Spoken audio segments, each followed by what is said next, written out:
સુરતના વેસુમાં અકસ્માત સર્જાયો હતો। રીતેશ જૈન પોતાના પરિવાર સાથે વેસુ ગયા અને ત્યારે તે દરમિયાન તેમની કારને પાછળથી બે કાર દ્વારા ટક્કર મારવામાં આવી હતી। અકસ્માતમાં રીતેશ જૈનની પત્નીને મૂઢમાર લાગ્યો હોવાનું સામે આવ્યું, જેનાથી ઇજાઓ પણ પહોંચી હતી। વેસુ પોલીસ દ્વારા હાલ તપાસ શરૂ કરાઈ અને એસીપી વીઆર મલ્હોત્રાનું નિવેદન સામે આવ્યું કે જ્યાં ગત રાત્રે આશરે 1 વાગે વેસુ વિસ્તારમાં અકસ્માત થયો હતો। રીતેશ જૈન પોતાના પરિવાર સાથે કારમાં જઈ રહ્યા હતા। એ દરમિયાન તેમની કારને પાછળથી બે કારોએ ટક્કર મારી હતી। આ ઘટનાને લઈ રીતેશ જૈનની ફરિયાદ લેવામાં આવી અને પોલીસે લક્ઝરી કારના ચાલક મંથન ભૂપત પટેલની ધરપકડ કરી છે, જે નશાની હાલતમાં મળી આવ્યો અને ઝલક આહિર હાલ ફરાર હોવાનું જાણવા મળ્યું છે।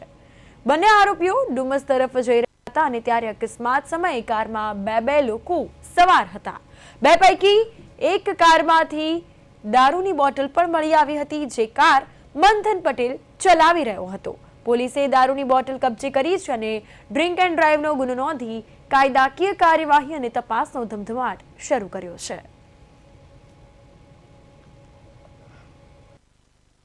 ગઈકાલે રાત્રિના આશરે 1 વાગે વેસુ પોલીસ સ્ટેશનના વીઆઈપી રોડ ફાયર સ્ટેશન પાસે એક અકસ્માત થયેલો સ્વિફ્ટ ડિઝાયરનો, જેમાં રીતેશ પદમચંદ જૈન જેઓ અરિયન પાર્ક પર્વત પાટિયા ખાતે રહે છે, તેઓ તેમના મિત્રના ઘરે ફેમિલી સાથે એમની સ્વિફ્ટ ડિઝાયર ગાડી લઈને ગયેલા અને રાત્રે 1 વાગે આશરે પરત આવતા હતા ત્યારે વીઆઈપી રોડ ફાયર સ્ટેશન 3 રસ્તા પાસે એમની ગાડીને પાછળથી 2 ગાડીઓએ એક્સિડન્ટ કરેલો, જેમાં એક ગાડી હતી એ મહિન્દ્રા કંપનીની ઇલેક્ટ્રિક કાર, જેનો રજિસ્ટ્રેશન નંબર હતો GJ05JT 6667 અને બીજી એક BMW કાર હતી જેનો રજિસ્ટ્રેશન નંબર હતો GJ05JT 1718।